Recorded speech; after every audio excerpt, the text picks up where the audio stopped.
What if the Earth is not a sphere and instead flat? Today we sit down with Mark Sargent, an author and leading thought leader on the flat Earth theory. We talk about how he became a flat earther, supporting evidence, connections to the simulation theory, and the recent Netflix documentary following Mark and the growing flat Earth community. The flat Earth theory basically states that you are not on this little tiny globe rock flying through space at 5 different velocities. You don't live in this vast, endless universe that's mostly empty. You are living in a structure, a terrarium, a planetarium, a soundstage, a building that is so large that even our best and brightest didn't figure it out until about 1960. And what they figured out is that, again, it was this large building with a lake inside it, a giant saltwater lake.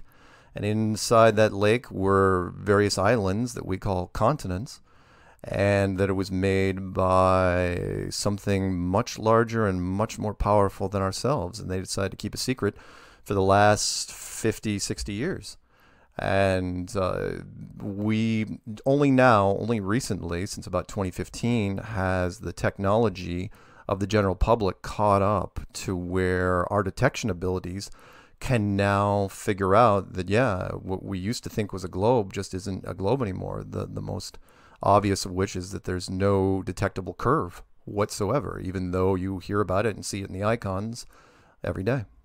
Now, what do you think is the most compelling evidence to support the flat Earth theory? The most compelling evidence is probably the one that's the most widespread. And by that, I mean the long-distance photography. That's probably the most telling, which is, and I didn't even bring this up in the clues, which was people going to the beach with high-powered HD cameras with digital zoom. And again, 10 years ago, if somebody would said, oh yeah, that sailboat's going over the horizon, I would have been right there with you and said, oh yeah, it's absolutely going over the horizon. Can't you see it? You know, I'm pretty sure I can see the mast going off into the distance. And only now with HD technology can we zoom in and that boat isn't going over the horizon anymore. It just pops right back into frame. And we can keep doing this again and again. And you're saying, okay, what's the point? My point is that if the curvature of the Earth is 8 inches per mile squared, that means eventually that boat has to go behind the curve. And it doesn't, to where we're shooting at such long distances. The only limitation we have right now is the thickness of the atmosphere itself, to where I challenge anyone in science, show me an object at like less than 150 miles, whether it be a lighthouse or a building or an island or whatever, that we can't see.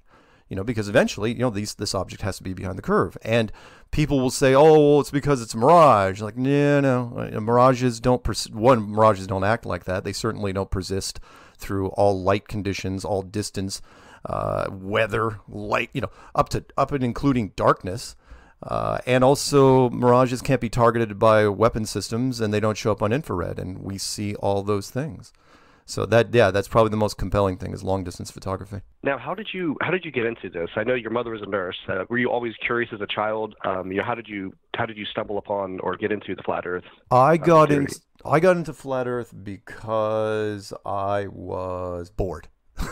That's really I think a lot of people kind of get into it like that. And that is, I'm old enough that there was a commercial out some years ago, back when you could finish the internet, which was kind of the running joke. It's like, I finished the internet, like you're finishing, you know, a long book. And I had to look through so many topics on the internet. Everybody knows about flat Earth. Everybody hates it. It's a silly thing to look at. And in fact, I refused to look at it, like a lot of people. And then one day I said, fine, I'll just look at it.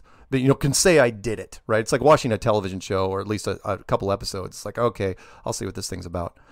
And I thought I should be able to debunk this thing in a few days, and it was the opposite. I sat on this thing for 9 months and did every sort of creative problem-solving technique I could ever think of on it, to where finally, at the beginning of 2015, I said, okay, I'm going to go the other way on this. And I created a series of videos called the Flat Earth Clues, and put it out on the internet, and basically was a challenge to the hive mind of the internet, because the internet knows everything. Eventually, you'll find an answer to whatever it is.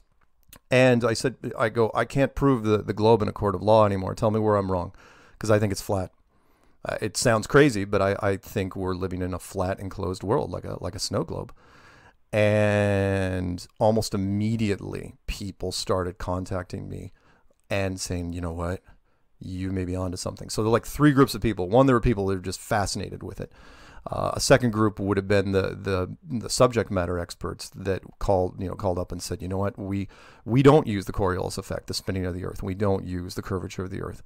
And then third group was the media, because for them it was brand new. Novelty rules the universe, and this was something, even though it's a very, very old topic, it was something that's never been covered in a modern sense. And so media started saying, you know what, this is like, they were treating it like it was new news. And so there was just this wave of media that just kept wanting to poke into this. And so that's how it evolved. Would you say, the flat earth theory community obviously is growing strong. I know there are conferences. I know you just attended the Question Everything conference. Right. Do you think that the internet, what's changed now? Is it social media? Is it, communication technology? What do you think's behind this growing community? The biggest reason why this thing has grown, well, okay, it's two parts. One is the grassroots side of it, which is people like me just getting into it, hating flat Earth, and then trying to disprove it. Everybody, the T-shirt reads, "I got into flat Earth because I tried to debunk flat Earth." That part has always been organic and has always been growing. But then we had these weird media milestones, which I was kind of talking about in my speeches this year, which is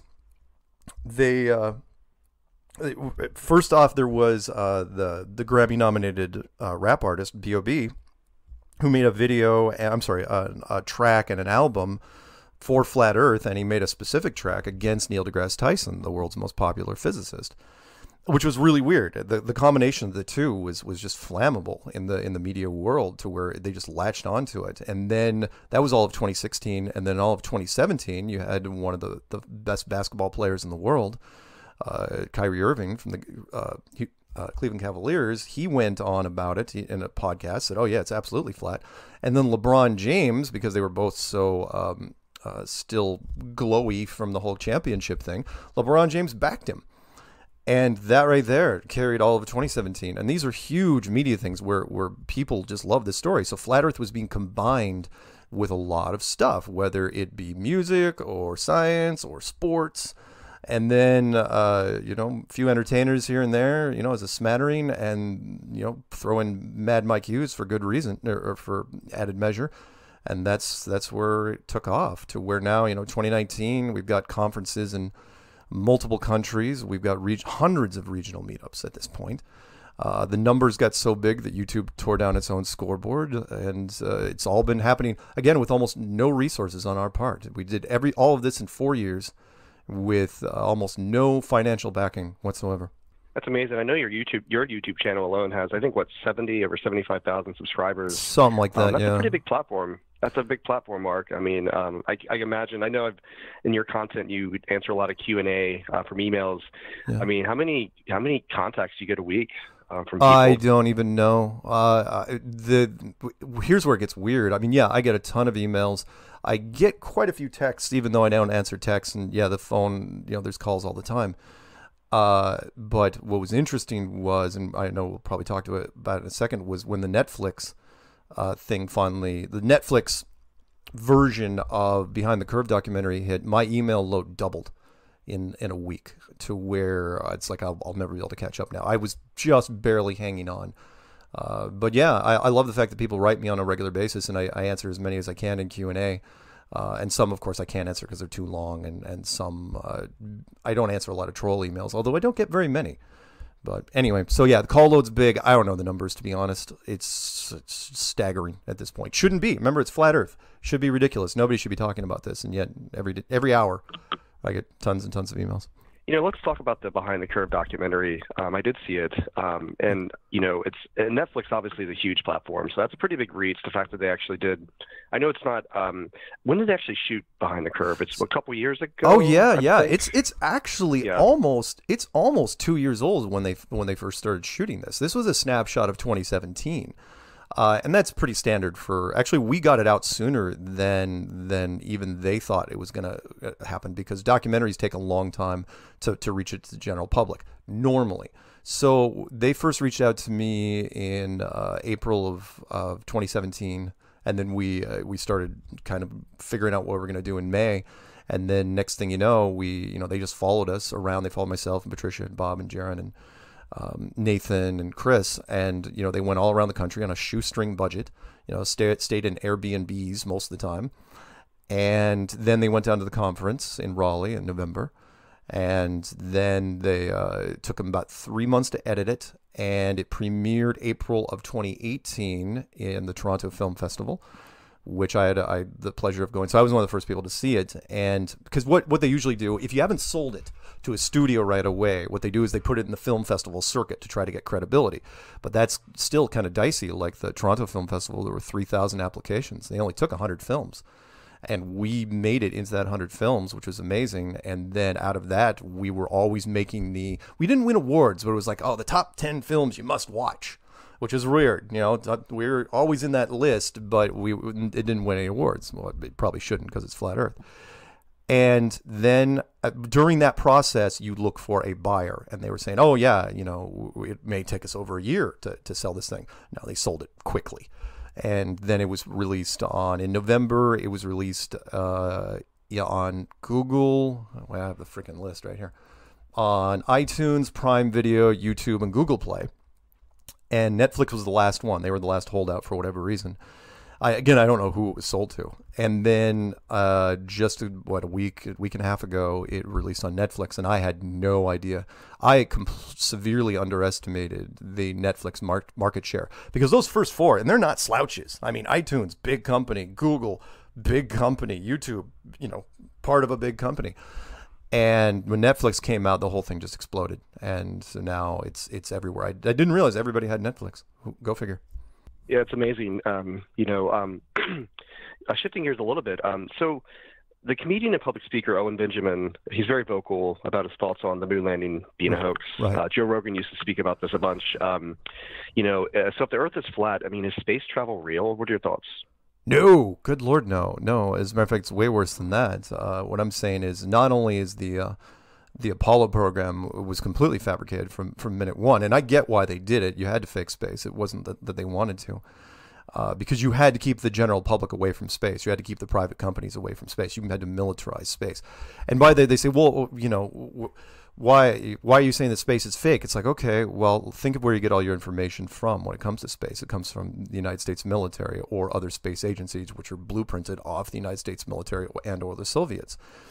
When you look up in the sky right now, anybody out there, they see what we are told are planets and stars and all these other fun things. And I say, I don't see that. I see lights. That's what I see. I just see pretty little lights. And the reason I say that is because when you go to a planetarium, they can replicate all these things on the ceiling very, very easily with technology we've had since the 70s. And that's just the bad version of it, but it's pretty good, and imagine what you could do with a lot of resources and a lot of time. Imagine what we could do in 100 years or 1,000 years. You gotta remember, we didn't even have HD television 20 years ago.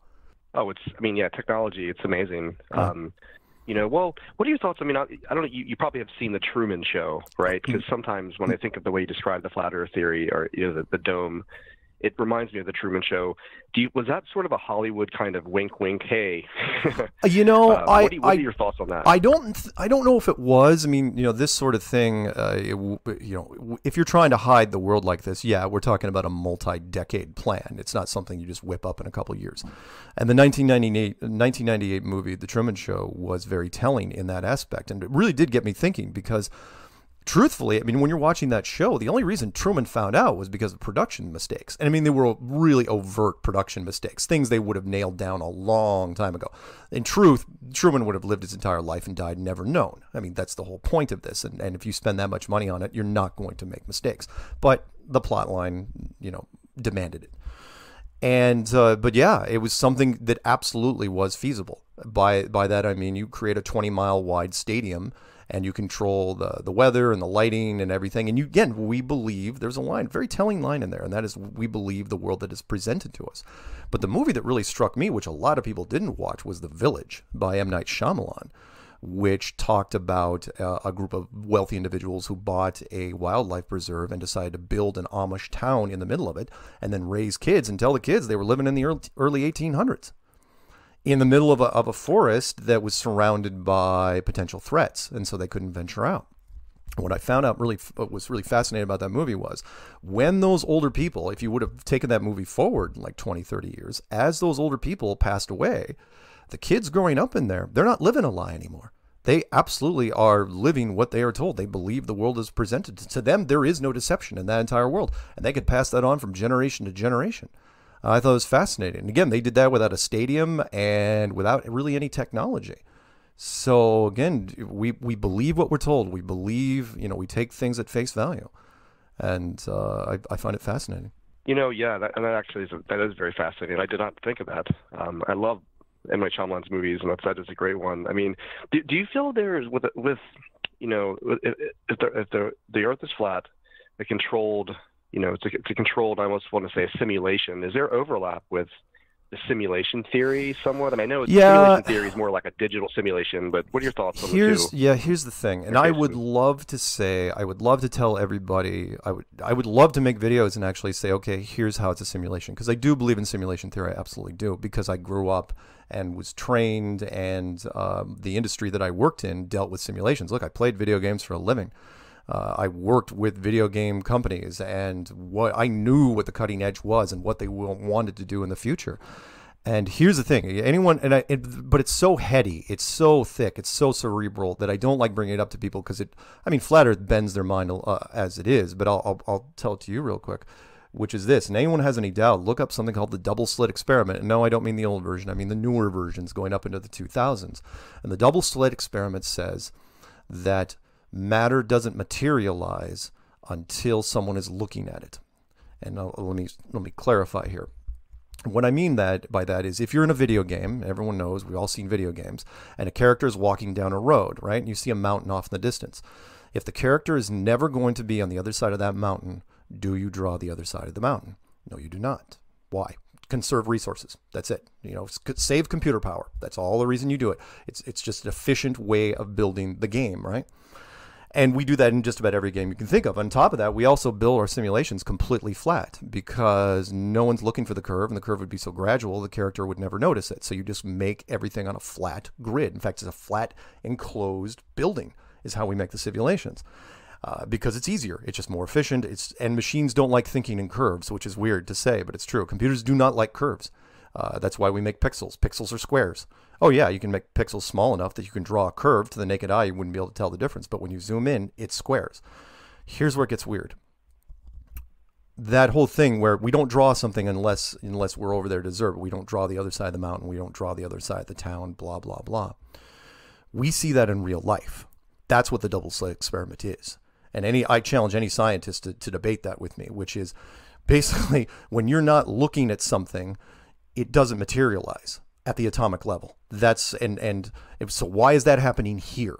Because that's what we do in simulations. We do that exact same thing. And this is straight out of the plot of the 13th Floor, if you guys are trying to figure out where you think it's familiar, which is we started building simulations, and then all of a sudden when we finally figured, the people inside the simulation figured out it was a simulation the same time we figured out we were in one.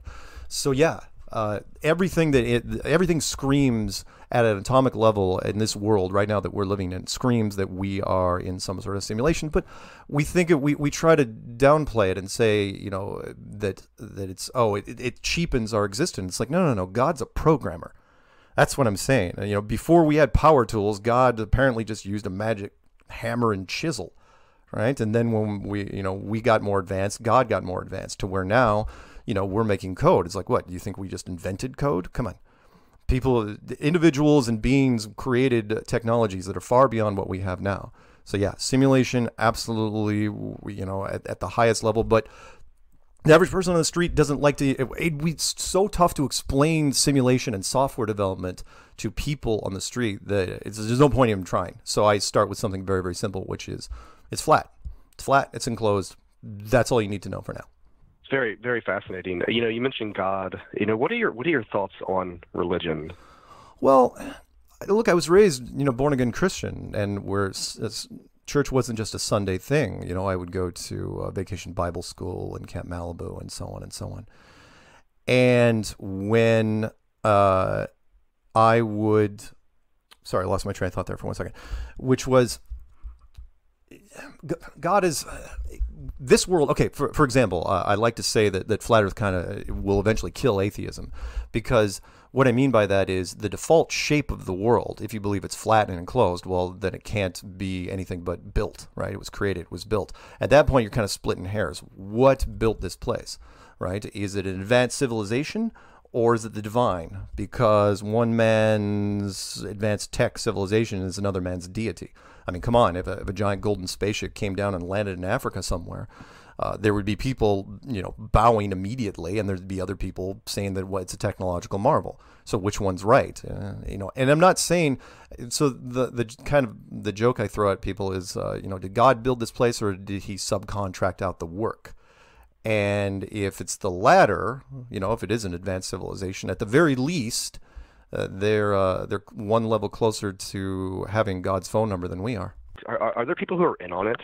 Like, are they? Because obviously this is a conspiracy. Oh yeah, human beings. Us, right? Yeah. Like it. Of course, there's human beings that know about this, absolutely, but not nearly as many as debunkers would like to think. People said, you're talking about every scientist and every pilot and every NASA employee, and I'm going, no, I'm talking about no scientists and no employees of anything, really. I mean, you'd need almost no one to keep this a secret by comparison. A very, very small percentage of people. I used the movie Capricorn 1 as a great one, which is Capricorn 1 was a late 70s movie about a fake Mars program.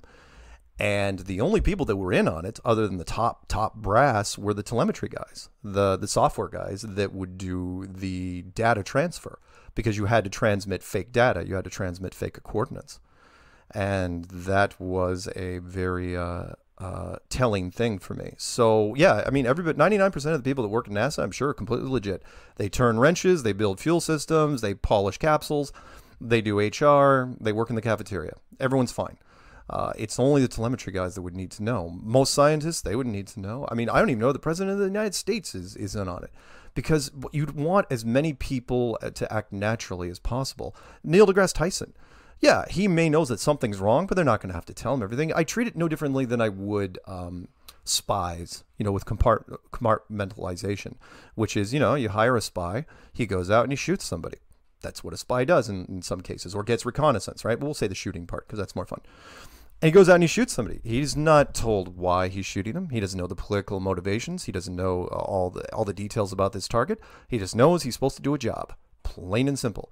And same thing with this. Even the astronauts nowadays, I think they're told they're supposed to fake stuff, but they don't know why they're faking it, because the less they know, the better. Kind of a need to know. You don't want that weighing on someone's conscience, which is why I point to the Apollo astronauts and say that they were probably told at one point, because this was early in the 60s. We didn't know any better. Again, remember, in the 1950s, we're telling people how you get rid of used motor oil is put some gravel in a spot of gravel in your lawn and pour it. Seriously, that's in popular science. So in the 60s, I think they told the astronauts to, what was going on, and it weighed on them, because these guys became recluses. They drank, and they just didn't talk to the public very much. And there's still 5 of them around now, and you'd think they'd be even being more public speaking, but they're not. So anyway. Now, do you think that, this flat Earth is, what do you think is the motivation behind it? Is it an experiment? Is there some sort of, and who do you think that they are? Rich elites? What are your thoughts on who's behind this?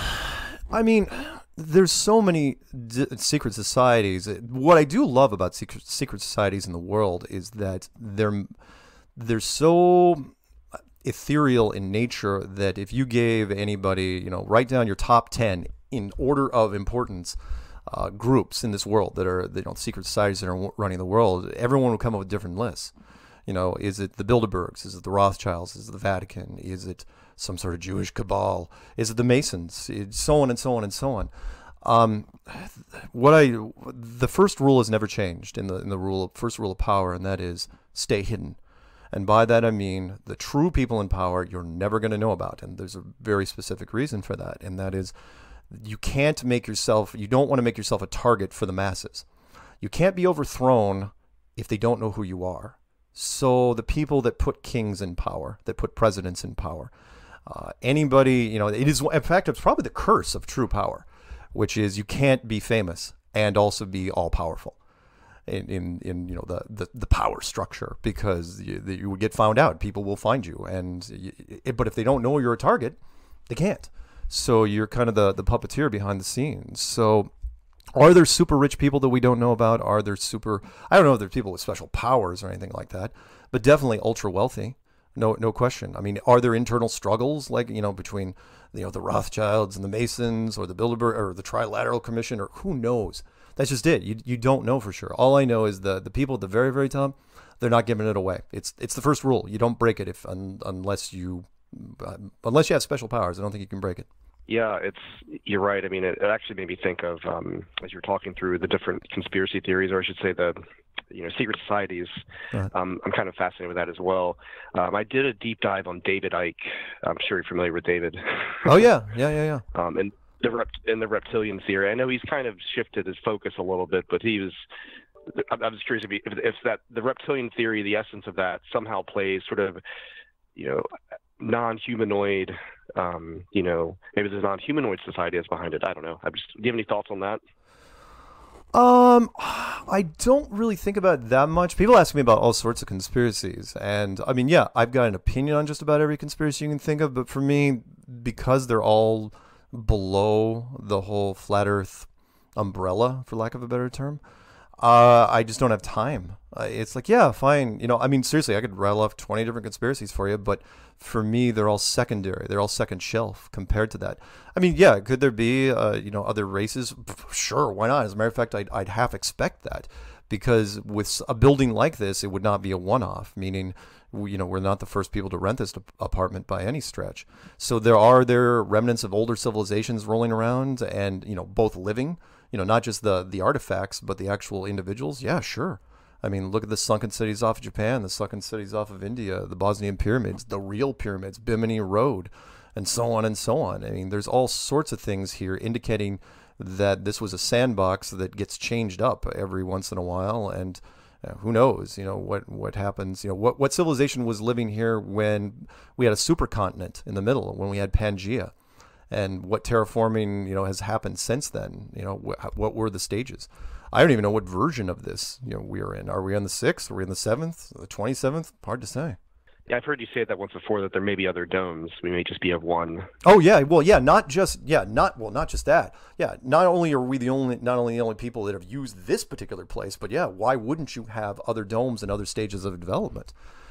There's all sorts of fun you could have with this thing. Now, you're obviously dialed in to the community, and I'd say you're probably one of the strongest voices in the flat Earth community. Mm.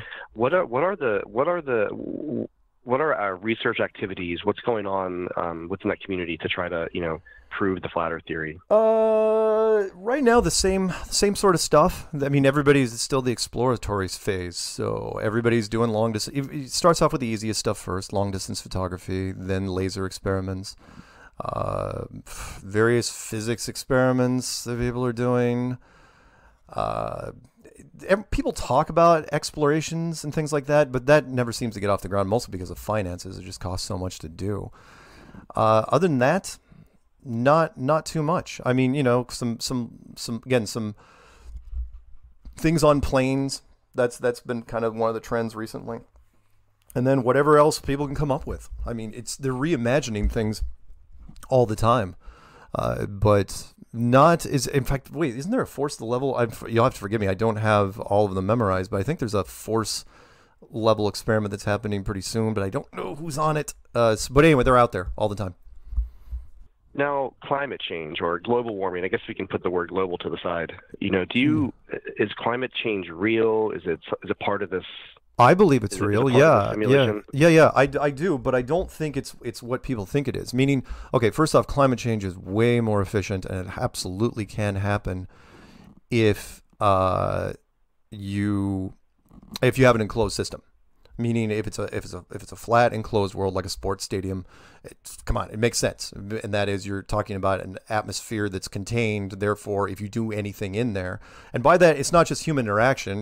We have 7 billion people, and how many internal combustion engines running at all time, which would generate some energy transfer issues.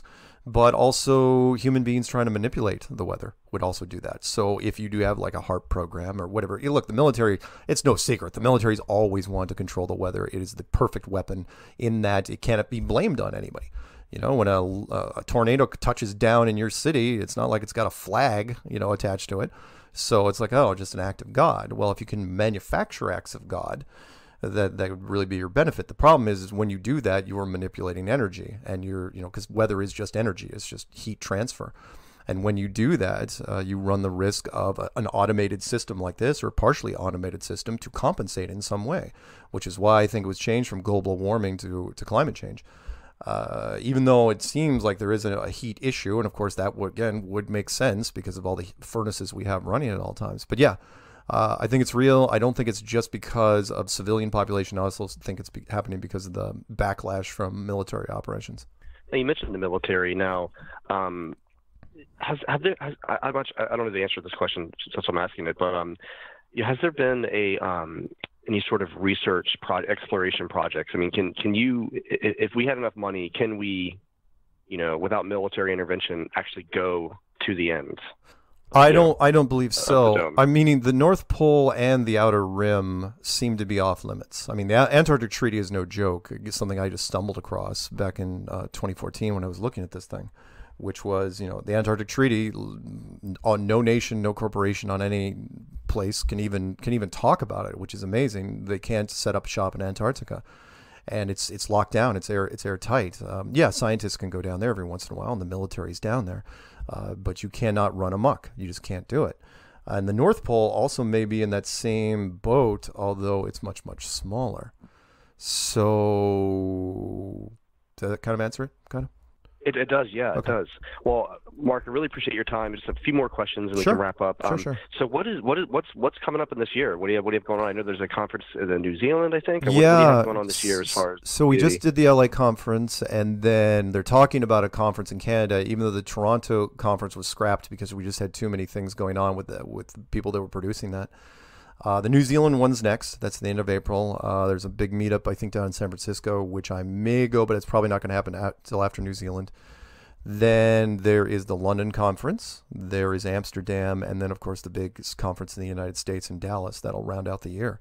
And that's just the conferences. As far as meetups and everything else, I mean, I've been asked to do all sorts of weird stuff, like a commencement address for a university in Indiana, and there's a whole bunch of high schools that want me to talk. I mean, there's one high school that actually in Chicago wants me to come out and address the high school. I'm going, boy, I don't know if you're going to pass that by the administration, but you might. Who knows? I mean, weirder things have happened. So for me, it's mostly, you know, spreading the word as much as I can, doing as many interviews and speaking appearances as I can, and just saying, hey, look, take a look at it, and getting the word out, and of course promoting the film. Even though the Flat Earth community is got huge problems with the film, and the media loves to hate it, it still puts the seed in a lot of people's heads. Yeah, back to the film. I mean, how do you think? I think you said once on your YouTube channel that you're a bit disappointed with how the flat earthers were portrayed in the documentary. How do you think they were? Was it fair? Well, it was of the flat earthers. It was fair, but then you know, you never find out all the details. What's the old saying? And that is, nothing is completely what it first appears to be. And I didn't realize until I was listening to the director's commentary on the iTunes version of it, that the director, you know, it was supposed to be a human interest piece. That was, you know, and all these funny flat earthers, and it was supposed to, you know, they're harmless, they're not doing anything wrong, and they don't pose any threat to society. And then the next thing you know, he mentions, which was interesting because I've heard this multiple times now from different people, that once he got to the Raleigh conference and that 12-year-old kid asked me a question when I was up on stage, and then asked for my autograph later and all this other stuff, he said that it went too far.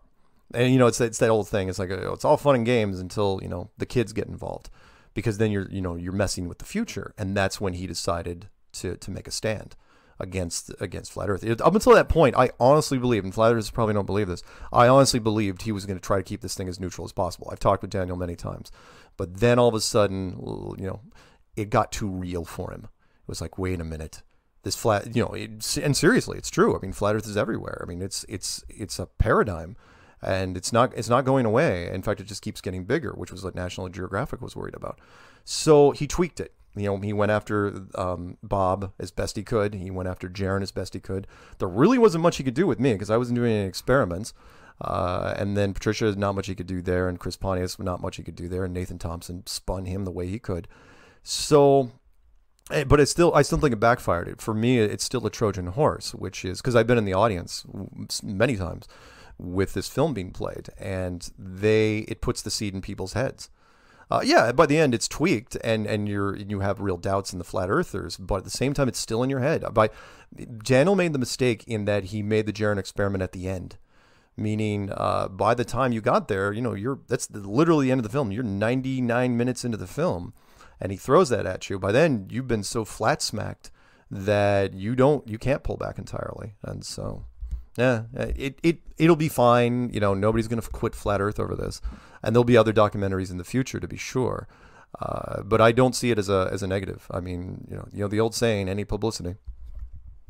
Yeah, what you're saying, to summarize, it sounds like at least getting the seed of, getting Sure. people to question. Yeah, I mean, I can't. I've gotten so many emails from people just this last week. I saw your thing on Netflix. I have questions. It's like, yep, keep them coming. Yeah, that's amazing. And I did notice a little bit of manipulation in the documentary. The way it was like the lighting and like the backdrop for the subject matter experts. They really made the, I think they were scientists, and right. They really made them. Yeah. Oh, they're very credible. Yeah. Versus the others. But yeah. I did see that a little bit of manipulation there, and that's just Oh yeah, yeah. Again, we're not loved in the media world. We're not, and I don't feel too bad because Daniel's a scientific mind, and that's fine. But at the same time, he decided to make it, and I believe everything for a reason. So we'll see where it goes from here. But right now, it's doing really well. Of the freedom of speech